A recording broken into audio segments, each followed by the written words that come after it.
did in one take. Because we've seen the movie 1,000 times. We should definitely do Wayne's World. Yeah.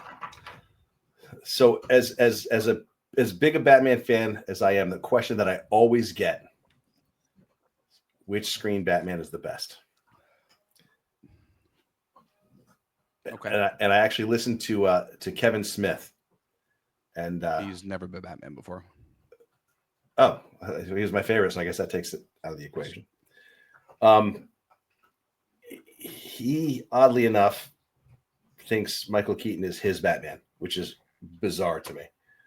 Especially when, like, 2 sentences before that, he's like, "I think Ben Affleck could play anybody." Well, that goes to the same as Tobey Maguire being Spider-Man. Was he the best Spider-Man? No, but he's trash. Do I consider him my Spider-Man? Yes. Is Tom Holland excellent? 100%.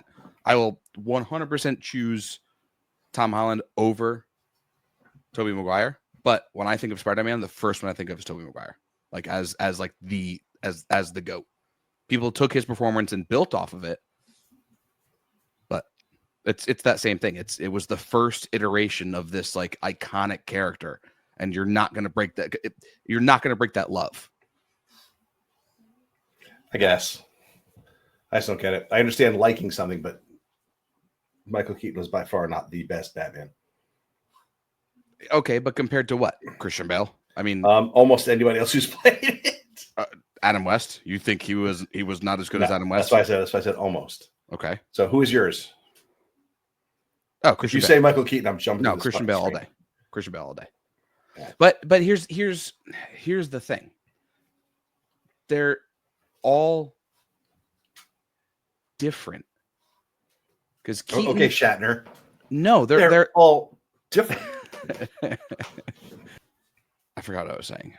Let's edit out all the dead space you're leaving. Yeah, no, I'm trying to figure out what I was saying. They're different. They're different movies. You look at Keaton's, it's very like almost cartoony. It's almost comic booky. Not in the sense that like it's the Batman from the comics, but it's done in like a comic book sense. Things are super exaggerated. The cameras are at weird angles to match cutting edge for its time, by the panels. Yes, absolutely. And then you have Christian Bale's Dark Knight, Christopher Nolan's Dark Knight, or Batman, which is a mob movie.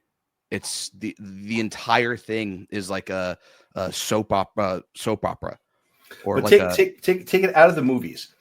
Go with look, feel. I don't even know what else. Who do you think personifies your comic book Batman the best? Personifies? You said personifies. That's not a word. It is. It's all about pronunciation. Personify. Personified. Personified. Personified. You don't say, "Oh, look at that person." Sometimes I do. It depends. No, on who you don't. It depends on who it is. It's person. If I'm in France, I definitely say it like that. Person. Who is that person? Who is that person? I thought personified was a French word. Is that racist? Can we do this on the podcast? Yes, we can definitely do that on the podcast. I mean, definitely with French people because they you cannot be racist to the French. They didn't even make French fries. Honestly, compared to comics and what I think Batman is, I think of Keaton. Fuck right. No, I do. I mean, Pattinson was great. I really liked his Batman. I'll tell you why you're false. But no. Listen.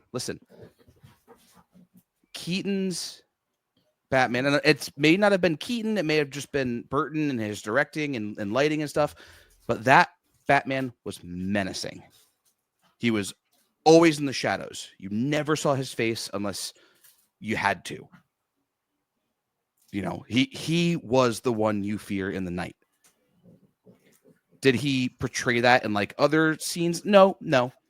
But think of like Batman Dead End, right? When he lands and the light and the water and the light is behind him, and you just see him stand and his cape just like comes together. That's how I picture Keaton's Batman. He's the one that goes bump in the night. Christian Bale's one. He never did anything that athletic. He never did anything that as athletic as actually standing up in that costume. Oh well, because he couldn't. I mean, he had to fucking turn around like, you know. But I disagree, and I disagree not only with what you're saying, but I also disagree with you actually believing that, because we both know that your favorite Batman story is Dark Knight Returns. Yeah. Who most fits that bill? Ben Affleck. 100%. Yeah. Do I think he was the best Batman? No. The best looking? Yes. Ooh. Gay? Listen, I can't say that on the podcast yet. People don't know us yet. No, I think he was the best looking. I think it was the best portrayal for an older Batman. But like I said before, they're all different. We get each movie is him at a different stage or him in a different type. You know, that's or the term you would use now is like a different Earth. You know, it would be a different Earth Batman. You know. I will say when I was watching the Kevin Smith thing, he said something that I guess kind of subconsciously picked up on, but he said when you cast that role, you're always casting Bruce Wayne, which I know because, like you said, that's the character. Batman is who he is. The character, the mask is Bruce Wayne. Same with like Superman. You cast Clark Kent because that's the mask. Right. But he said if you watch Michael Keaton as Bruce Wayne, he's always distracted because he couldn't give two shits about being Bruce Wayne. All he's thinking about is what he's going to do as Batman. So every single scene that Bruce Wayne is in, he's like scatterbrained, not really sure what's going on. Right. And it's kind of cool. And I think it's almost better than like that whole Playboy act than to just play this guy who's just kind of, aloof and kind of disconnected from everything. Almost like he's not all there. Yeah. Like all the money got to his head or, not the Playboy, but almost like it kind of drove him crazy a little bit. Yeah. I almost think that's a better way to play it. Yeah. Yeah. I can see that. I definitely think his Bruce Wayne was one of the best ones. To be fair, we cannot rule out Val Kilmer. I think he was given a shit movie. Yes, but I think he could have been a fantastic Batman. I don't like the overarching brooding. I think that was a little over the top, but again, the entire movie was over the top. It was very much like him when Nicole Kidman goes into his room and picks up the doll that's got the black and white face, and it makes a weird noise that reverberates through my memories. And he says something like, "Yeah, I feel like sometimes I wear two faces." Like it's like that's a perfect example of what they teach you in writing. Show me, don't tell me. Like I think, right. and actually even Tim Burton's guilty of this too. Is there's a lot of telling you what you're thinking or what you're seeing or what so it's very in your face instead of incorporating it into the story. It's almost like when you're I don't know.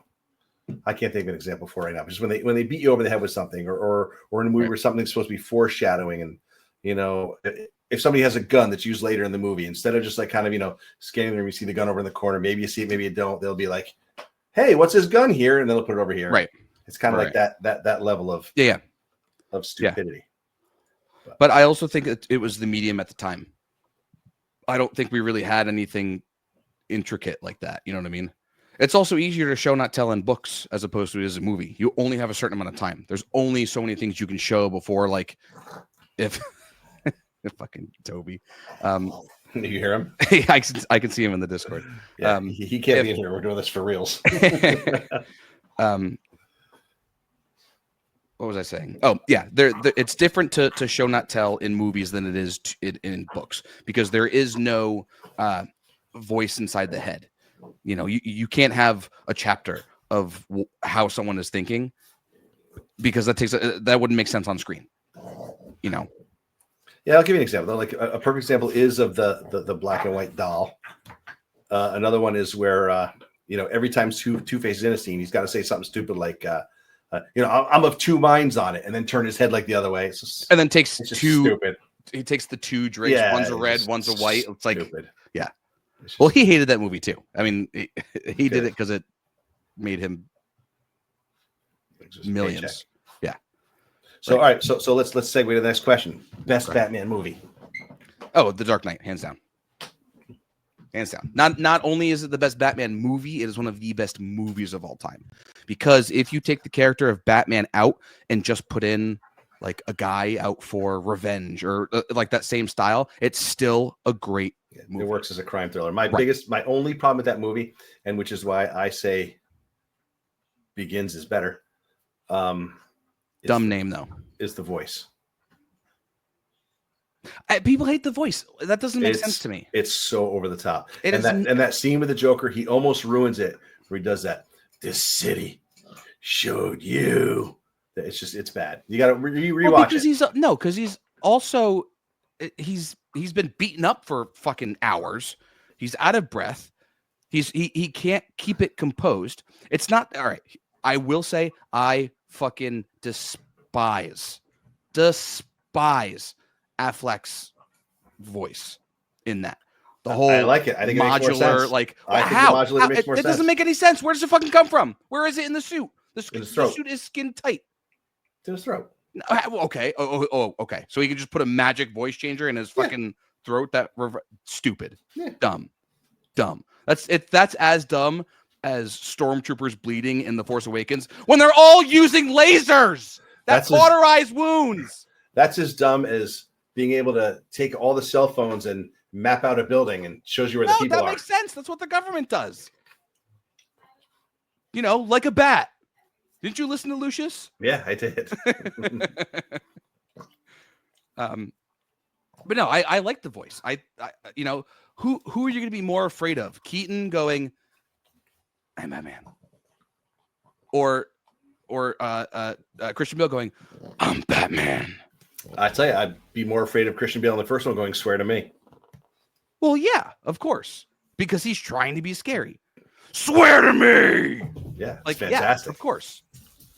And then in Rises, one of the things that gets me about Rises is, spoiler, anybody who's listening and hasn't seen these fucking movies that are 20 years old, is in the end where Talia's in the wreck. Oh yeah, and she's dying, and he's just just standing looking at her outside in with broad daylight, and he's like, it's so tight, it's like pinching his face, and he's like this. Huh?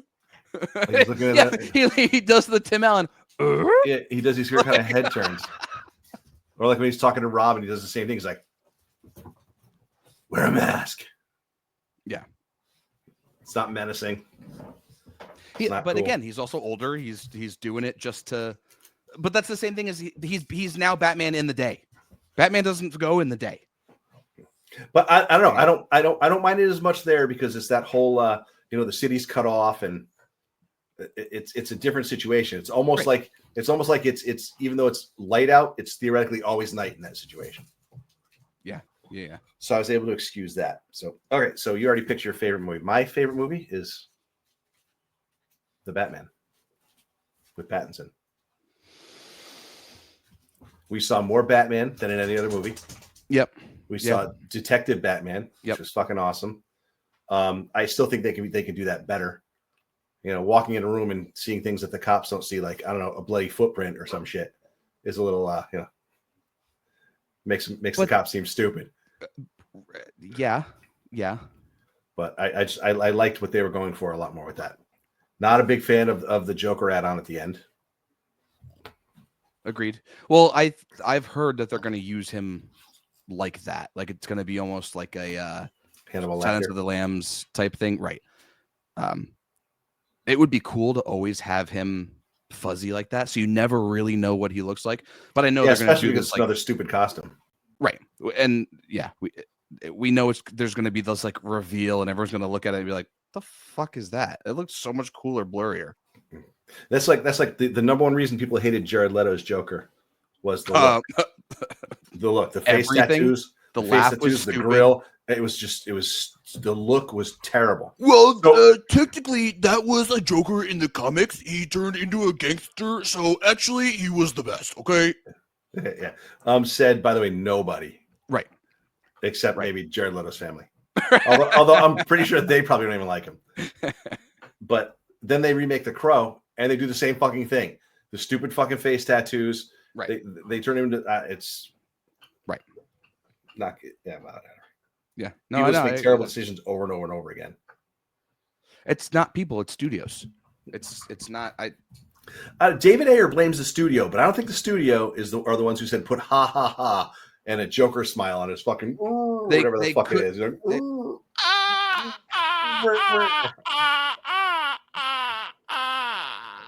What a dumb fucking laugh. And if you watch interviews, it's like, oh, the hardest thing is to laugh. I worked so hard on trying to figure out the laugh. And literally all he does is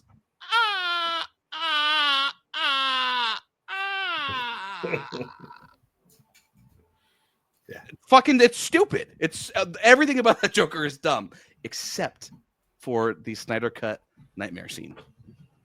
That's a Leto Joker I would love to see. Yeah, like when fucking Ben Affleck's Batman's like, when this is over, I'm gonna fucking kill you, and I promise, I'm gonna fucking kill you. Like, oh, because that's his line is already crossed, but he still can't do it. So great. I don't want to bring back the Snyderverse because obviously of issues. You're starting a universe with a 50-year-old Batman. Doesn't make sense. But yeah. Right. Thoughts on the new Superman? Gay. It looks like trash. I'm torn. Parts of it trash. Parts of it look great. All right, who's Green Lantern? The guy with the T on his face. Mr. Terrific. Yes. It looks stupid. It looks fucking stupid. Yeah. His name's Mr. Terrific, and he's got a T on his face. Superman's Superman's got an S. Superman already has an S on his fucking chest. What is Green Lantern gonna have a GL on his chest now? Like, what the fuck? Is he really? No, he's not. Guy Gardner. He's already got the fucking lantern symbol. And Guy Gardner at some point had a GG on him, I think. Oh my god. That's just as bad as people who get their own fucking name tattooed on their arm. It's like, what is it, in case you forget? Who the fuck am I? Oh yeah. Oh, they put it there. Like it's that's just as bad as Daredevil having the DD like on his forehead. Like, just in case you forgot. I can't see, but you can. I'm Daredevil. Like I thought that was on my chest. Gotta watch that still too. What, Daredevil? Yeah, new episodes are out. Oh, Born Again? So the first two episodes are out. I saw I was watching something. I watch a lot of like stuff on obviously YouTube and like reels and stuff. And one of their directors or producers was like, you know, what we were really concerned with going to Disney was the violence. And he's like, I'm not going to pull punches. This is a violent show. And Disney was all for it, you know, to the point where they were like, hey, maybe we can do this here. And it was something I never thought of that. And I'm paraphrasing this guy, you know, it's something that he never thought of that like kind of amped up the violence. And they were like, this is weird. This is Disney. You know, we always thought Disney was like, oh, we can't do that. That's violence, you know, but yeah, they were all for it. And I think we're in a universe now that like people are accepting more hardcore content from these superhero movies, you know. And now that Disney is involved, I mean, look at what Deadpool did, look at what Logan did, you know, look at what Joker did. These, you know, more hardcore rated R stuff, even if they're like one-offs, they can actually bring in quite a bit of revenue because people will go see it. People will go see it. They don't care, you know. Mom got an argument with some dipshit on Saturday night or Friday night. He was wearing a Punisher shirt, and they started talking comic books for some reason, despite the fact that your mom doesn't know very much. And she comes out, and she's like, you got to come out here. You got to come out here. This guy's saying Marvel is better than DC. I'm like, he's wearing a Punisher shirt. She goes, yeah. I said, the Punisher is arguably Marvel's most DC-esque character. Right. Literally, all those street-level characters are extremely DC A bull. Well, it's the same thing as Daredevil. Daredevil is like a super. Well, he's not super. For one thing, he has no powers other than he can see stuff while being blind. That's not really a superpower. Yeah, I mean, it is in the realm of like real life, but in a world where people can fly and shoot laser beams out of their fucking eyes, a guy who can see things with sound isn't like that extraordinary.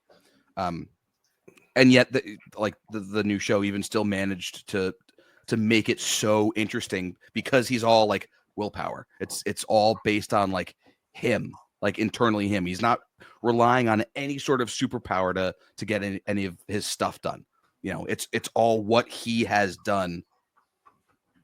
You know, he himself is strong. It's not the powers that make him strong. You know. Yeah. That was a nice little rant. Yeah, rants are good. All right, want to go back and rewatch it? Sure. All right. We'll see how we did. We'll applaud Goodbye, ourselves. everybody. Thank you for listening to Two Good Christians. Yeah. I'm Christian. You're pointing the wrong way. I'm Chris. And I'm actually going to go join our Patreon because I should probably do that too. I should probably do that too. We should make it first, and then we can ask people. That'd be a good idea. Maybe publish a podcast so anybody else besides us can hear this. All right. Bye, fuckers. Piss out.